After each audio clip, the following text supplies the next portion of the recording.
Everybody, this is Ripples in Wales back for another video. Hope you're all doing well and having a great day wherever you are in the world and whatever you're doing. So we just put one video out earlier on the topic of ISO and it's being a Trojan horse. And now we're going to have switch gears and have a bit of a look at this G20 announcement about global crypto regulations.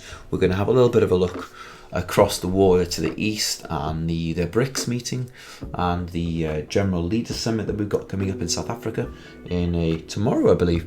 And we're going to look at parallels between the two because I'm starting to see a bit of a theme here. And it may be utter tinfoil, hat conspiracy-based stuff, but that's okay because we're not part of the council culture. We'll have a look at under all the rocks and we'll see what seems to suit. That doesn't mean that we kind of turn a blind eye on good solid research, but it means I'll look at all the data and everything, and that includes all the riddlers work as well. And that's something I enjoy doing. I hope it resonates with you too. So we know that there was a massive statement brought out by the G20 the other day, and this is CoinDesk. G20 set to crystallize global crypto rules as India wraps up presidency. G20 nations supported by the FSB and IMF under India's presidency are set to bring an implementation of perhaps the first global crypto regulations ahead of the summit in September. Now, this was a bomb for me for a number of reasons that you all probably already know.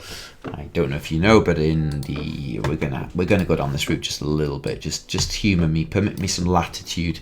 There was a post in my previous video I told you by Bearable Guy that I was looking out for, and Bearable Guy, and I told you I was looking at Bearable Guy's timeline to tell me where we were in the grand scheme of things. And I told you that my eyes would be firmly focused upon this jar of molasses, and I told you I was looking at it around the 18th of August. Actually, it was 19th, 12 hours later. And so we've got regulation molasses jar, and then the day after, within 12 hours later, the G20 released this. Okay, set to crystallize global crypto rules. Crypto rules as regulations. Very similar topic, not too dissimilar. That was an absolute bomb. And if you're aware of the Christmas scene, the jar in the Bearable Guy, Christmas scene is sitting above on top of the bookshelf rather, above the mantelpiece, and we have a gavel up against the bookshelf in Lodestar 3, which when that knocks, the jar of molasses may come down, and that's the regulational hammer. We don't know what it's all to do with. We're totally guessing. This is not financial advice. We're reaching out into the wild here, but it's okay to do that, and we'll have a look. And so when that crypto regulation dropped, that was a bit of a bombshell. Ooh, that's a sneak preview of what of a bombshell of wow. The interesting timing of this was beyond beyond coincidental. Let's use that. Anyway, leading economic officials pushed for greater global coordination in crypto regulations during a recent roundtable discussion at the G20 meeting. The IMF fund director, Christina Georgieva, proposed the idea of an outright ban likening crypto to water. You try and plug it from one side and it will find a hole to come out. So they're finding a way, rather than trying to block it, they can't block it, they have to work with it. So how do they work with it? They try and regulate it. At the same meeting, the key US Treasury official Jay Shambo said drafting global crypto rules wouldn't normalise sex disasters, much like how mandating seatbelts didn't normalise car crashes. The roundtable, which was hosted by India as the current G20 president, was conducted under Chatham House rules and close to the media. Oh, bloody hell, of course it was. An individual present for the discussion shared details with CoinDesk. Well, it was cleverly scripted then, saying the metaphors shared with public knowledge and a robust discussion about global crypto rules could benefit from learning from these viewpoints. It was just the point in this, first of all, is that the G20 are now looking at it. Now, I want to have a look. Do I look at that first of all? No, we'll come back to that and we'll join that in the middle. So we've all heard of the AIIB. I've presented the Asian Infrastructure Investment Bank, and we've talked about them in the past to say that they are kind of the replacement for in the East for the IMF and World Bank. They offer loans in the Chinese currency, I believe, currently, to the Eastern developing nations in the BRICS region. They are the BRICS kind of dominant bank, along with another bank called the New Development Bank. And AIB is the other bank that helps kind of fund the sustainable development of these economically developing countries in the BRICS nations. And these guys are right in smack bang in the middle of it, and they use a payment system called CIPS, and this is the East's hostile kind of workaround for the West system. The West system, if you imagine it on the kind of the left of the of your peripheral view in your mind, would have been SWIFT, IMF, World Bank. Okay, SWIFT is the payment channels, World Bank and IMF will be the lending bodies. Now, on the right in your mind, kind of think about you've got the East CIPS, which replaces SWIFT, and the AIB, a New Development Bank, which replaces the need for loans. So the BRICS nations sit above that, and they will draw down on the loans through this AIB, a New Development Bank, instead of going to the West, which means the lack of use of the dollar. Now, this is a big threat. This is kind of a push against the petrodollar, and the BRICS nations is growing rapidly. We've seen, I think, 40 plus members show interest over the recent years, and of the recent past weeks, we've seen Saudi Arabia show their interest in also joining the BRICS membership. Now, Saudi Arabia are a very important country because they are the largest oil exporter and producer in the world, and they priced their oil commodity in dollars. Well, they did, and so if they come on board to the BRICS, then that means the petrodollar agreement is dead in the water. So what are the West going to do? Well, you've got now SWIFT, IMF and ECB and all those countries, and the World Bank and stuff. They are wanting to make money still. They're developed countries, so the likelihood is they're going to have to pivot away from the use of the dollar, maybe. And why would they do that? Well, the number one thing is the trade with these Eastern nations, which are developing very quickly through what's called the Belt and Road Initiative. We'll just look it up, Belt and Road. Here we go. And it's an enormous. Oh God, I don't trust the Guardian. Buzz off. They'll just hold on, just 1 second. We'll go onto Google and do a search. They'll be paywalled. Belt and Road Initiative, China. Right. So we can look at a map, it's easier. It's basically the Silk Road 2.0, and it's money that's flowing from the BRICS nations in the East into 150 countries around the world. As these Eastern countries start becoming more prosperous, they'll want to develop and build out their infrastructure globally, and the Belt and Road Initiative is the conduit for that.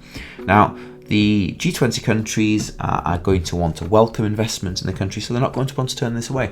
But what if the BRICS nations turn around and say, well, we're not happy with the petrodollar. We don't want to trade in that. Well, it means that the Western countries are going to have to come up with an alternative, something that can be trusted, something that can be relied on, something that's interoperable. I'll let you decide what that may be. Now, there's nothing to show that any XRP or XRPL will be integrated into the system. Moreover, it shows that there's a death of a petrodollar, and nature abhors a vacuum. Okay, there's got to be something that replaces something. It can't just stay in limbo, can it? And we're talking about world trade here. We're talking about global financial settlements.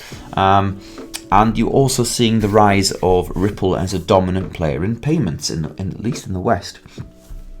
So, what is the kind of connection between them? Well, the interesting connection is this, that all the BRICS nations are members of the G20. So, nobody's talking about this right now. Well, the G20 is obviously a group, or the group of 20, which isn't just like the G7. The G7 is a group of developed nations who are, super wealthy. But the G7 is G20 is a group of many countries: Argentina, Australia, Brazil, Canada, China, France, Germany, India, and we can carry on. But the interesting thing is, the group of 20 contains all the BRICS nations. So you've got Brazil, Russia, India, China, and South Africa, all in the G20. Well, we just saw 2 days ago that the G20 are setting global crypto regulations.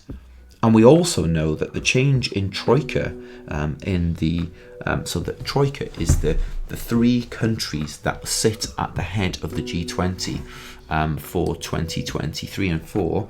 Let's have a look at what it is. I'm pretty certain G20 Troika 2024. Let's have a look. Images. So I think, if I'm not mistaken, the current presidencies right now are Indonesia, India, and Brazil. Well, we're going to see a change as Brazil is the country that's the dominant leader coming in 2020. Is it 2024? And Brazil obviously is another BRICS nation, so they're going to be leading the way, and they will welcome DLT solutions. Now, the reason I think things have taken so long with the G20 right now is because India is obviously under, whether we like to admit it or not, they're in the back pockets of the Western countries. At least they have been until now. And they've probably been doing what they've been told to do. But right now we're seeing a pivot.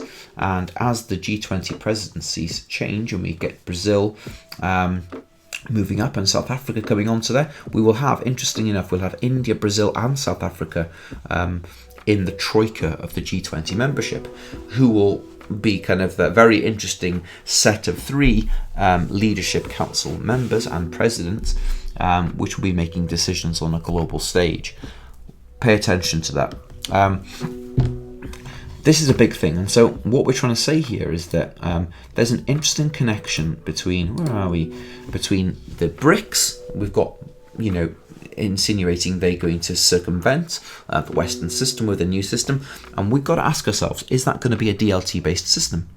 Are they going to be using distributed ledger technology in this? Because if they are, well, what they're going to use? Okay, and on the West, you've got the IMF, ECB, BIS, World Bank, and all the rest of them. They're having to probably de-dollarize themselves and find a form of liquidity tool and protocol that they can use to do trade through the East with the Belt and Road Initiative. Now, where do we see this before? We can go back to our dear friend Marvin Gaye, who left us this. SWIFT, transfer west to east, AIIB, the use of SIPs. Okay, and the AIIB is, okay, just put the BRICS in that window. That's what he hasn't showed you. Okay, and he's left a little bit to the research for yourself here. So the centerpiece of that AIIB could easily be replaced with BRICS. But the point he's telling you is the Asian Infrastructure Bank, they may be heavily involved in this new, maybe DLT-based currency that the BRICS nations want to be using. And he stipulates that, gold is backed with its new friend, the standard and economy XRP. Now, we don't know that. But we know the dollar system's dead, and we know that was connected to SWIFT. And even further down here, we've got the same thing iterated in the past through Ross Vandermeer in this absolutely mind-blowing diagram that connects all the BRICS nations at the far end in kind of a unilateral agreement, America, China, and Russia. Okay? And you've got BRICS here, top and bottom, and world. And so, it begs the question, is other Western countries going to be joining the BRICS nations? Just imagine that. Imagine the European Union decides to ask for BRICS membership. This is going to be interesting. And yeah, so, we're going to close it out on that. But my point is, we've got a connection there between the BRICS nations and the G20 nations and this change of order that's occurring. Very, very interesting times, my friends. This is my Twitter handle at Ripples in Wales.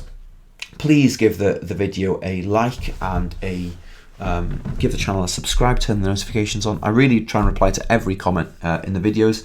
I can't do it on Twitter, it's just too much at the minute, but certainly on the videos, as the channel's growing, I do my best to reply to every notification that comes through. I try and do that every day.